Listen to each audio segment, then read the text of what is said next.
دم باش بینرین هجا جستدین دنگ امریکا لواشنطنا به پایتخت بخیراتنا و دکن ده وی برنامه نو ده جه هفترنگ ده وی برنامه ده امی سردانا چند ولاتان بکن و هنج چاند و هنراوان بوره باروکن. هنرمند یمنی مراد سوبای ل پاریس تابلو یک مزن لسر دیوار چیکر لسر شر و تندوتجیا گول یمنی دبه به مبستا گو هنراوی کار به پیام آشتی و آرامی بگهینه جهانی. هنرمند کلانا یمنی مراد سوبای هنرا میورال دکه آنکو نیگارکشانا لسر دیوار لپاریسه او دبیجه او وی که دکه داکو برانبر نفاقا نافنتوی راوسته جبر شر لولات ویچه دبالی یمنه. مراد دبیجه گلکی گرینگ جبوی کو خلق لپاریس بزانن یمنی کینه. هر واسه دبیجه کو فرانسا ولاته که گرینگ او کو دوی رولکا باشتر دوی شریدا بلیزه نک چکان بفروشه. ام بحثا نزیکی 200,000 کسان دکن کل یمن مرن و از هویدارم کو حوالن یمن و آلی کاریه بکن داکو وی شریب داوی بینن. مراد دزانین کل یمن هر روزک و کو مهک در باز دبج بو گلیوه. جیان پر زحمت اجبو گلیور. او بی الکتریکن دبستان هات نگیرتن نزی 3 میلیون زاروج دبستانان هات ناقود کرن او انها ببن بشک جوی شر ملیتانان نونرن هفت ریخستنن حکومی بجداری وی چالاکی بوندگل مراد دا کون رازی بونا خواج بو فروشتنا چکا جالی فرانسا و بو شر یمن نیشان بدن. کارمندکا یک جریخستنان دبیجه کو او دخوازن بالا گشتی بکشینن دا کو پیاموان بگه هجواکا ناونتوی. Alors nous on voudrait alerter l'opinion publique. Çima nivîsin li ser dîwar heye, çima termên kesên mirî hatine çêkirin li ser dîwar, çima daxwazekî giştî heye derbarê vê babetê de. Em dixwazin bala xelkê bikişînin li ser rewşa Yêmenê û li ser rola Fransê di vî şerî de. Her kesek di vê çarakiyê de bejdare heman peyama wan heye. او جی اوه کو حکومت تشتکی بکن دا کو شر و قیرانا لی یمنی بداوی بینن. فیلم بهشتامن یه گوش آلیه در هنر اکرم حیدو هاتیه چکرن جیروکا باجاری سریکانیه دینه برچاوان بیروشا جیاناوی بری شرچاوابو و پشتی وی. فیلم لناوندا جروسلم فاوند لواشنطونی هاته نشاندان ام لور آماده بون و مجور اف راپورت آماده کریه.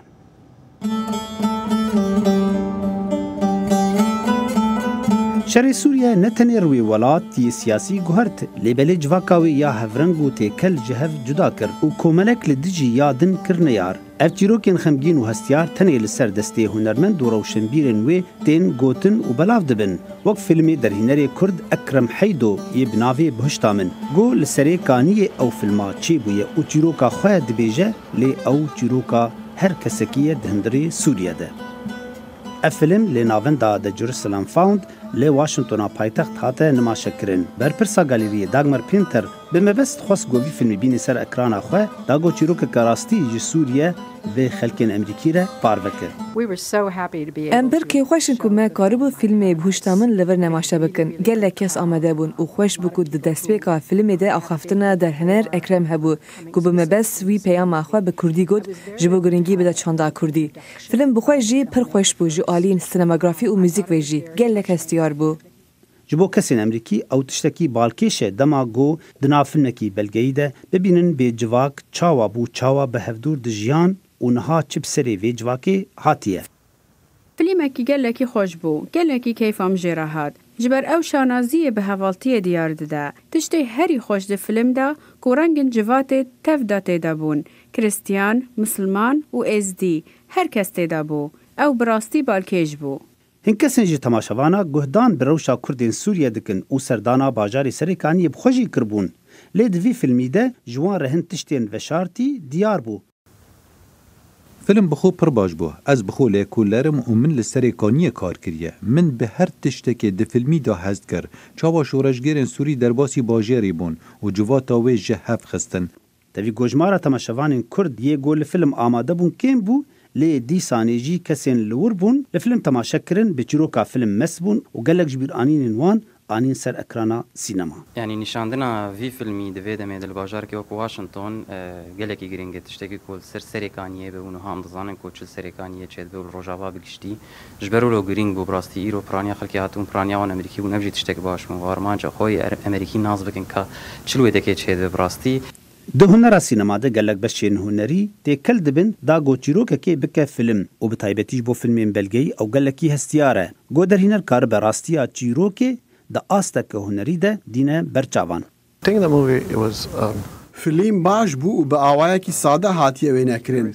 پرانیا دیمنان ده فیلم ده بفرهی هاتنه کشاندن و او تشتکی باشه جبر ده هیلا تو پرتشتان ببینی و بزانبی به چلور بویا. اکرم حیدو سریکانی و چیروکک جواکا وی ده فیلمی بوشتا من ده به هر کسکیره باربت که و او هارمونیا جیانی دوان دورین و شارتی و پاشگوهمای دیار ده و جعالی که دینی ده برچاوان به جنگ و سیاست قریج چه بوی جواکی کر و جواک کر دجبری هردو و او خوشبونا دوی جواکی ده روش بروش ونداد که. لی باجار سلیمانی وینگر هاوری خالد پیشنگهک جبر همین خواه لدارخست او بر همین گو روشا جنگ و تندوتجی شروع دکن و تشتن گو بچاوان نای دیتن هاوری بکامیرا خواه آنی بر چاوان. ئێرە پێشەنگایەکی وێنەی جەنگە لە کارگی جگەرە لە شاری سلێمانی و لەلایەن وێنەگرێکی کوردەوە گیراون. ئەم وێنانە ساتەکانی چەندین ساڵی جەنگەیەک لە دوای یەکەکان لە عێراق و سووریادا پیشان ئەدەن. هاوڕێ خالید بۆ تۆمارکردنی ئەم دیمەنانە چووەتە ناو جەرگەی جەنگەکانە و خودی جەنگ و لێکەوتەکانی لە ڕێی کامێراکەیەوە تۆمار کردوون.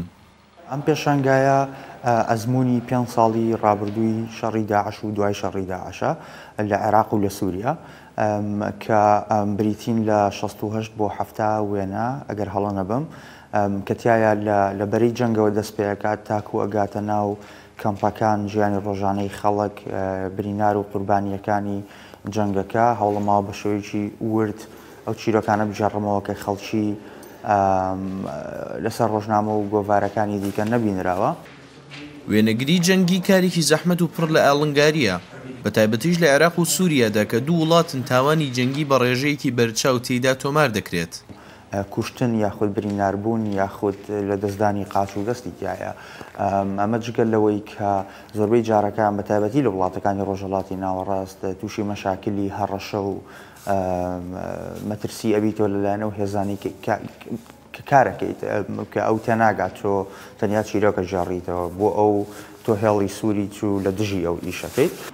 جگە لە مەترسیەکانی مردن و برینداربوون و ڕفاندن و هەموو مەترسیە فیزیکیەکانی تر فشاری دەرونیش هەڕەشەیەکە کە تووشی هاوڕێ و هەموو وێنەگرە جەنگیەکانی تر دەبێتەوە.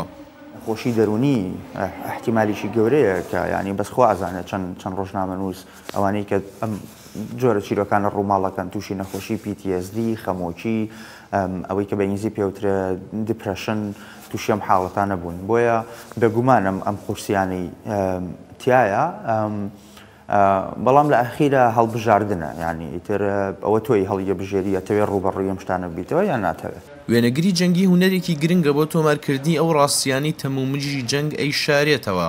ئیشی منەوەیە تۆ خەڵکی ئاگدارکەمەوە لەو شتانی کە لە دەوروبەریان ڕوو ئەدەن زانیاری پێ بیت حاڵەتەکانی پیشان بیت بۆەوەی سبەینێ وەکو فۆتۆگرافەرە یۆنانیە ئەڵە سبەینە کەس بیانووی نەبێ بڵێن نەمزانی.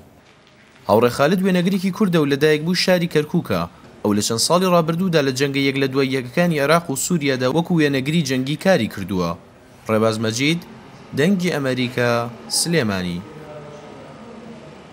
هنر هەردەم تشتên seyr û balkêş li jiyana mirovan zêde dike wek vî hunermendê Ukraynî Bogdan Sinchokov got bi darikên çixatê amîrên mûzîkê diafirîne û ew amîr ji aliyê grûpên mûzîkê bi kartên wek amîrên normal. دەزڕەنجینە ئۆکرانیەکە بۆغدان سانچکەیف بەوە ناسراوە کە مۆسیقا لە دەنکەشقاتە دروست دەکات. تا ئێستاکە 15 ئامێری موزیکی بە ئەندازەی ڕاستەقینەی خۆیان دروست کردووە و ئەو بیر لەوە دەکاتەوە ئایا دەکرێت تەنها لە دەنکەشقاتە باندێکی موزیک لە جیهاندا دروست بکرێت؟ На даний момент роблю скрипку. من ئێستا کار لەسەر ڤایۆلۆنەکە دەکەم وەک ئەوەی ئێستا تۆ دەیبینیت لە هەردوو ڕووەکەوە شێوەیەکی هەڵئاوساوی هەیە ئەمە شتێکی دیکەیە دوو بەشی هاوشێوە یەکترین لێوارەکانی ئالێرەوە کە تیرەی لێدەن ئەم ئارەزۆی سانچکۆف لە قوتابخانەوە دەستی پێکرد کاتێک یەکێک لە هاوڕێکانی پێشنیازی ئەوەی بۆ دەکات کە کەشتێک بە دەنگ کەشقارتە دروست بکات. ئەمانە بچووکن بەڵام دەتوانرێت شتی شێوە جیاوازی پێ دروست بکرێت دەتوانیت بە شێوازی جیاواز پێکەوە بیان لیکێنیت من حەز دەکەم بەدار ئیش بکەم و سەرروکارم هەبێت لەگەڵ پادشە تەختەکاندا دەنگکەشقارتەکان باشترین شتە کاریان لەسەر بکەم لەبەر ئەوە بڕیارمدا بابەتی لەم جۆرە لە دەنگکەشقارتە دروست بکەم.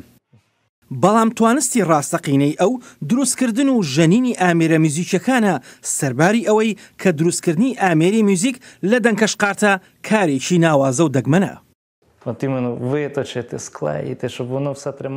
ئەوەی من حەزم لێتی نیگارسازی و کەتیرە لێدان و جێگیرکردن بۆ ئەوەی شێوەیەکی لێ دەرکەم هەڵدەستم بە پێوانەسازی مایکرۆن تا میلیمەتر بۆ ئەوەی لە کۆتایی داوای لێ بکەم بژەندرێت کاتێ ئامێرە میوزیکەکە لێ دەدرێت لە ڕاستیدا من وشەیەک نادۆزمەوە تا هەستی خۆمی پێدەر ببڕم کاتێک شتێک بەو چلکە بچووکانە دروست دەکەیت و دەبێتە هاوشێوەی ئامێرێکی موزیکی ئاسایی. سانچکۆفی تەمەن 29 ساڵ لەو سەروەختەدا کە کاری لەسەر دروستکردنی دۆم ڤایۆلێن دەکرد بۆ زیادکردنی ئامێریکی دیکە بۆ باندە میوزیکەکە بۆی باسکردین کە 6 مانگی پێدەچێت تا سانچکۆف بە 27,000 دەنگکەشقارتە ئامێریکی ناوازەی میوزیک دروستکات لە شکڵێکی سێ کوچکەیدا کە هێمای جوامێریە لە ئۆکرانیا و ئێستا ئەو دەزانێت کە لە باندەکەدا دەژەنرێت. سەرباری دروستکردنی ئامێرە میوزیکەکان بەڵام کۆمەڵێک پەیکەر و بابەتی دیکەی دروست کردووە وەک تانک بۆ یاری دیجیتاڵی جیهانی تانکەکان و بورجی ئایفڵ و ئۆتۆمبیلی مۆدێل کۆنی فۆرد کابریۆلی و ماتۆسکیلیش. ئەو دەڵێت ئاڵنگارترین ساتە وەخت لە ئیشەکەیدا ئەو کاتانەیە کە زیاد لە 10 کاتژمێر لە توانستەکانی خۆی بە بەردەوامی تەرخان دەکات بۆ دروستکردنی ئامێرێک. بۆ نمونە بۆ دامەزراندنی جێپەنجەکانی ڤایۆلێنێک یان گیتارێک دەبێت لە هەمان کاتدا دروستی بکات ئەگەرنا شێوەکەی خۆی لەدەست دەدات. زۆر جار خەڵک دەڵێن پیانوێشی گەورە دروست بکە تۆ دەزانیت ئەوەی من زیاتر دەیخوازم پتر زیاترکردنی ژمارەی ئامێرە میوزیکیە دروستکراوەکانە بۆ پێکێنانی باندێکی گەورەی میوزیک بۆ ژەندنی ئەو ئامێرانە ئەمە ئامانجی منە بۆ پەرەپێدانی ئەم هونەرە. ئەمە بێجگە لە پرۆسی تەرخانکردنی کاتیش بۆ لابردنی سەری دەنگکەشقارتەکان بەڵام وەک سپاسگوزاریەک بۆ پەرەپێدانی هونەرەکەی کارگەیەکی ئۆکرانی دەنگکەشقارتی ئامادەکرا و بۆ کارەکانی سانچکۆف ئامادە دەکات. ئەمە دواهەمین کاری منە ئەم کەشتیە ناوی ئاسکە کێویە زێڕینەکەیە هەموو کەرەستەکان سەر لەنێو بە وردەکاریەکی زۆرەوە دروستکراون ئێوە دەتوانن یەکەمین ئیشی من ببینن یەکەمین کەشتی من کەمتر وردەکاری تێدایە وەک لە کارەکانی ئەم دواییانم. ئێستاکەش سانچکۆف بەڵگەکان کۆ دەکاتەوە وەک هەوڵێک بۆ بەدەستهێنانی ژمارەی پێوانەی لە ئینسایکلۆپیدیای گێنزی پێوانەی جیهانی بۆ گەورەترین کۆمەڵی ئامێری دروستکرا و بە دەنگکەشقارتە و دامەزراندنی یەکەمین تیپی مۆزیک لە جیهاندا کە بە دەنگکەشقارتە تەواوی ئامێرەکانیان دروستکرا بێت. لێ باژارێ حەلەبچا کۆمەکی یا شانۆیەک bi navê sêva 21 lîst û nîşanda bi awayekî balkêş ev şano hate lîstin û xelat jî wergirt. Kamberê xwe bidin bê ev şano çawa bû. سێوەکەی ئەم جارەی هەڵەبجا تەنها بۆن و بەرامەی مەرگێک نییە لە چوارچێوەی ئەم شارەدا بەڵکو و پەیامێکە بۆ مرۆڤایەتی و شانۆ بە ئازایانە و تەنها بە زمانی جەستا دەیەوێت بیگەێنێتە جیهان. شانۆی سێوی 21 لەسەر شەقامەوە بە مرۆڤایەتی دەڵێ لە ناوچوونی ژینگە بەدەستی مرۆڤ تەنها و تەنها بە ئامانجگرتنی خودی مرۆڤەکانە. پەیامی شانۆکی ئێمە بەگشتی ژینگەییە سەرەتای لە دایکبوونی بەشەرێت ئەم زەویە بەم شێوە جوانە هەیە هەر لە داربڕینەوە هەر لە گوڵشکانەوە هەر لە سووتاندنیەوە و هەروەها مەرحەلی سەرمایەداریەتە پێشەوە و ڕۆبۆت ئیش بە مرۆڤەکەن بە کۆی گشتی ئێمەی مرۆڤ سەبەبکاری لە ناوبرنی ئەم زەوین ڕۆژێک لە ڕۆژان ئاوەستێ و لە ناوەچێت. نووسەری شانۆکە دەڵێ پەیامەکە تەنها چاندنی سەوزایی و گەیشتنە لە پەیامی ئەوانەی بۆچی دەیانەوێ ژینگە لە ناو بچێت دەنگی بەرزی شانۆیە لە ئاس ژینگەدا شانۆی سێوی بیستویەکە کە باز لە ژینگاکە پەیامەکەی ئێمە ئەوەی لێرەوە کە بە هەموو جیهان و بە هەموو خەڵکی دنیا و بە هەموو ملەتەکانی دنیا بڵێن بە هەمومان دەست بە ژینگەوە بگرین بۆیە پێویستە هەتاکێ لە ئێمە گەر بە گوڵێک بچێن دادێک لێ دێن بۆی کە ژینگەکەمان جوان و پارێزراوە بێ بۆی کە هەموو لایەکمان تەندروست بین ئەوە نێک سەرمایه‌دارەکان هەوڵی پیسبوونی ژینگاکەن ئەوە ئەسەرمایه‌دارەکان هەر خۆشیان ئیدعای ژینگە پارێزیەکەن کەچی بەدایان غابەت و دارستان و هەندا ئاگرکەوتۆ لە دارستانەکانی ئەمازۆنیش بۆ ئەوەیە کە ژینگە پیسەکەن و یانوێ کە ڕۆژێ بێ تەختیکەن و شەریکاتی گەورە و شەریکاتی پترۆڵ و شەریکاتی گەورە لەسەری دروستکەن ئەمە یەکێکە لە جۆرەکانی شانۆی سەرشەقام ئەتوانین پێی بڵین ئەمە جۆرێکە لە جۆرە باشەکانی شانۆی شەقام جۆرێکی تریشمانەیە پێڵێن بە بووکەڵە ئیشکردن بە بووکەڵە جۆرێکی تر پێڵێن بە سەماکردنە جۆرێکیشی هەیە تۆ ناتوانین بڵێ ناوی دەق ناوی دەخی لێ بنیت تۆ توانین بە بیرۆکەی ئیشکەیت شانۆی سێوی بیستویەک خاوەنی خەڵاتی یەکەمی شانۆی سەرشەقامە کە لە ماوەی ڕابردوودا وەزارەتی ڕۆشنبیری و لاوانی حکوومەتی هەرێم لە قەزای دەربەندیخان سازی کرد هەڵەبجاش گەرچی لەگەڵ سێودا هاوکۆک نییە بەڵام لە ئاست پەیامی شانۆکەدا باوشی بۆ بڵاوکردنەوەی کردەوە فەرحان هەورامانی دەنگی ئەمریکا هەڵەبجا پرتوکا نویسکار و لی کۆلینەر ئیحسان جۆلەمەرگی یا bi navê dîroka Orarto û şehristaniyê hate çapkirin û belavkirin ev pirtûk beşek ji dîroka Kurdên kevnar lîkolîn û şirove dike Arif Aslan ji wanê ev rapor di derbarî vê pirtûkê de amade kiriye Pirtûka nivîskar İhsan Cülêmêrgî ya bi navê dîrok û şaristaniya Urartuyan ji weşanxaneya lîsê derket. Em bi vê mebestê li Wanê bûn mêhvanê mala nivîskar Cülêmêrgî. Wî mala xwe bi berhemên cûr bi cûr yên Cülêmêrgî an ku hekariyên xemilandiye. Nivîskar Cülêmêrgî di hevpeyvînê da derbarê naveroka pirtûka xwe da axiftu got ku heya niha şaristaniyekê wek Urartuyan nehatiye avakirin. Dewleta Urartuan du basket eşîreta pêk hatiye. Li başûrê gerava Wanê eşîretên Naîriyan. Bakurê gerava Wanê jî eşîret Araratiyan. Ev her du bingehê xwe da hûrî ne. Ji ber êrişê Asûriyan yê dijwar têne cev hev 906 salan beriya zayînê xîmê dewleta Urartuan da avêjin bi dîtina min çiyayê Zagrosan şaristaniyê bi vê rengî nedîtîne carek dî jî nabînin. Di hin berheman da berdewamiyên şaristaniya Urartuyan û Hûriyan wek Türk an jî Ermenî dane nîşandan. Nivîskar Cülêmêrgî di pirtûka xwe da li ser vê babetê sekiniye û dibêje ku gelê Kurd berdewamiya şaristaniya Hûrî û Urartuyan e. Lêkolîn Wanê herêmê da lêkolîn kire hemê girêdayê bîrê baweriya fermîn e. Mirovê milletê xwe ne, mirovê serdestan in. Milletê Kurd îro jî rojeva milletê Kurda nasnekirin, tunekirin heye. Ji bo wê nexwestîne têkiliyê Hûriyan û Kurdina bîne ziman. Lê min ser zimanê jî hin xebat kirin. Yani mirov sed dikarî bêjît ku zimanê Kurdî zimanê Hûriyan e. Ji xwe profesorê Tirk yê herî navidek Oxtay Bellî dibêjîtin devûkê Urartuan devûkê Hûriyan yê direng e. Yani ew hemû vê têkiliyê çê dikin. Cülêmêrgî anî ziman ku Urartuyan diwarê berxwedanê da nav û deng bûn û her wiha ji aliyê bajarsazî û çandiniyê da jî pir zêde pêşketî bûn. û gelê Wanê hê jî berhemên dîrokiyên Urartuyan sûd werdigirin. Yani Urartuî rastî jî ne tenê warê berxwedanê da pêşketîne û derbarê çandinê av û deravan, çêkirina bendavan, çêkirina ciwavan, çêkirina rêyan. Rêyek ser bajêr toş bayê birîne rewandizê. Bêjine wê rê rêya artêşê. Kalkê wê menûwa 50 kilometran zêdetirîn جوا بسر ناوه خواه جوا شاهماران ادایا آوا کرن ایروژی امشین به سفرازه ببیجین که گلی دوری دشت وانه لبروی جوابتین آفدان هری داوی جلمرگی در حق گرینگی پرتوکا خدا جی افتش دیار کر.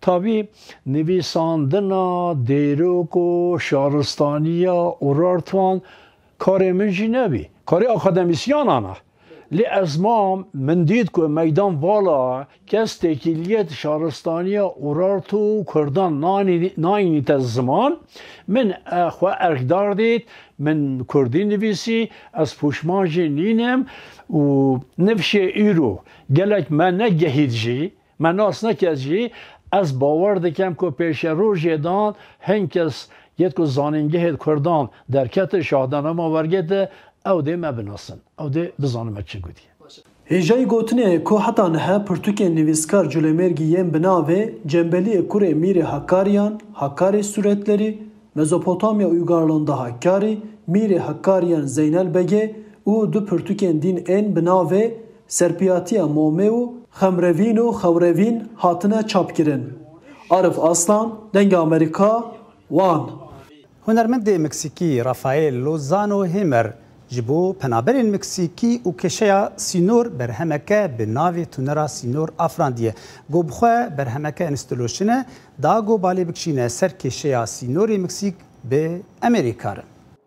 هنرمند مکسیکی رافائل لوزانو هیمر دزگاهی چیکری به ناو بوردر تونر که خلق دکارم پیوندیان دگل هفتو بکن برای دنگی و روناهیان دناو برا باجر الپاسو لامریکا و باجر سیوداد لمکسیکو. اولی دانین دلی منن گلک بلزن به لام بهیوی بین کو کسی مکسیک بهت و هول بدد بچسبینید از تنیمه حیبتی دمینم او کسک لوی دریه کسک دست خوال سانسور دده افلی دانا دلیویه از پریا دستین خواه هسپوی دکم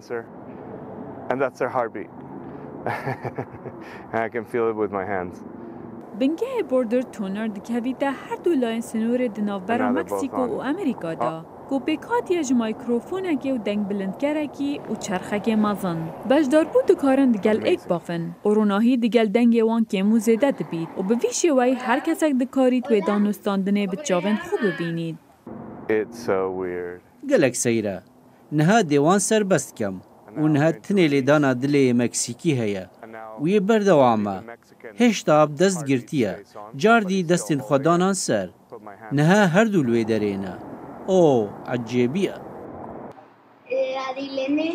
Hola Dilene, yo soy Mónica. ¿Cuántos años tienes? Tengo 9. ¡Ay, qué padre! ¿En qué año vas? ¿En tercero de primaria? En cuarto. ¡Cuarto! ¿Y qué tal? ¿Te gusta la escuela? آرمان جاوه اوه که هجماره که زورا دنگن خوجیهی نشان بدد. دا که بریوان ولاتین جهان بدد پرسا پیک و جیان و پیک و گریدانا باجرن خیشک که دونه توین جدا پیک و دجین. لدیف کوتنار و برا پروژه بوردر تونر آنا گابریلا بسیرا بو آژانسا رویترز. لی فلیپین هنرا بالی دبر ونداکرنی دبو جبر روشا آبوری و نآرامی لی بلی بکد و خباتا هنرمندین وی کاری بون او هنر جارک دن وجین و گش بکن.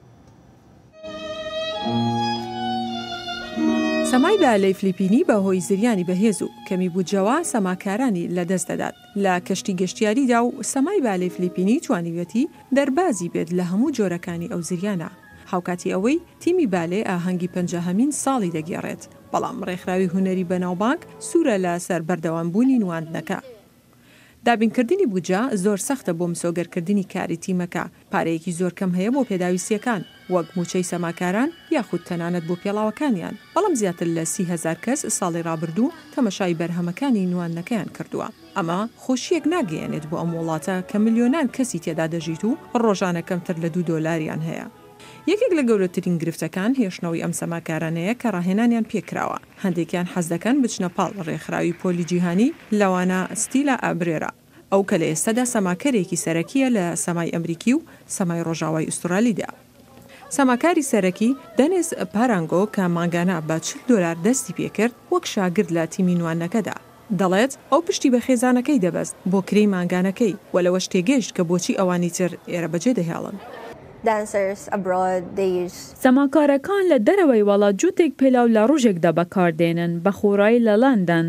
ئەو پێلاوەی ئەوانە بەکاردێنن جووتێکە لە ڕۆژێکدا بەڵام لە سەمای باڵی فلیپینیەکاندا سەماکارەکان بە درێژایی مانگێک ئەو پێلاوانە بەکاردێنن و چەسپی لێ دەدەن و بویەی دەکەن هەموو کارێک دەکەن تەنها بۆ ئەوەی بەرگە بگرێت. هەروەها دەشڵێت لە ڕاستیدا زۆر سەختە چونکە پێشتر موچەکە زۆر کەم بووە کە زۆربەی سەماکارەکان پێی ئاسوودە نەبوون. دەنێست پێنج جووت پێڵاوی تری لەسەر حسابی خۆی دەکرێت بۆ ئەوەی دڵنیا بێت لەوەی لە کاتی نواندنی ڕاستەوخۆدا پێڵاوەکەی لەبەر یەک هەڵناوەشێت. لە ڕاستیدا فلیپینیەکان دڵێکی گەورەیان هەیە بۆ هەر چ کارێکە بیکەن. بۆیە لە دوای ئەوەی کە هەموو شتێک سەبارەت بە سەما بۆ ئێمە زۆر زەحمەتە هەموو شتێکمان تەرخان دەکەین بۆ سەمای باڵێ. کارلۆ پاسیس سەماکاری پێشووی ناودار لە ئاسەمای بالەی هۆنگ کۆنگ کە بۆ ماوەیەکی کورتگەڕا بۆ مانێلا باوەڕی وایە بەهێزی سەماکارانی فلیپینی تەنها لە جەستەدانیە. بە توانایی سەماکارانی فلیپینی لە سەمای بالەی هۆنگ کۆنگ لەو کاتەی منی لێبووم ئەو ڕاستیە دەردەخات کە ئێمە نەک تەنها سەما دەکەین بەڵکو ئێمە ڕۆڵەکان بەرجەستە دەکەین بە سەما وێنای ئەو ئەرکە دەکەین کە پێمان سپێردراوە ئێمە حەزمان لە نواندنە. سەمای بالەی فلیپینیەکان ڕەتیان کردەوە کە خەرجی ساڵانە بدەن بەڵام سەرچاوەکانی هوەری لە جیهاندا دەڵێن 4 بۆ 6 لە بەرهەمەکانیان ساڵانە بەلایانی کەم $100,000 تێچوویانە. هەرچەندە ئەوان هەمیشە بە خۆڕایی بن کە کللتوری و نەتەوەیەکان بەکاردێنن ئەو کۆمپانیایە لە ساڵێکدا تەنها $40,000 لە هاوکاری حکوومەت وەردەگرێت ئەوەشی کە دەمێنێتەوە پشت بە سپۆنسەرەکان و ئامادەبووان و بەخشین دەبەستێت. درەوشانەوەی بەرهەمهێنانی سەمای بالەی فلیپینی لە یەکەم 10 ساڵیدا شەوقیدایەوە کاتێک لە حەزی ئەفسانەی هەریەک لە سەماکاران مارگەرت فانتین و ڕۆدێڵ فنوریت ناتالیا مەگەرۆڤا هەروەها پاتریک باسیل لە کۆمپانیای مانێلا سەمایان دەکرد.